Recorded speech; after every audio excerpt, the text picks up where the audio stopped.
Kasi kung ang purpose ng airdrop is for promotions, marketing. Paano po tinitingnan ang airdrop sa lente ng legal na sistema sa around the world at sa Pilipinas? Go ahead, attorney.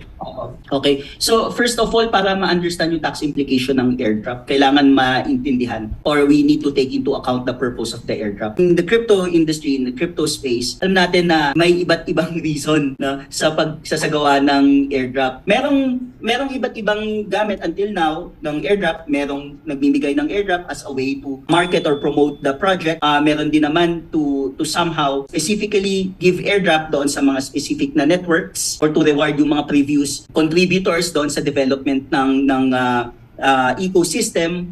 And for tax purposes, kailangan i-take into account yon. As I mentioned doon sa paper na sinulat ko, lalo na from a Philippine perspective, kasi kung ang purpose ng airdrop is for promotions, marketing, pwede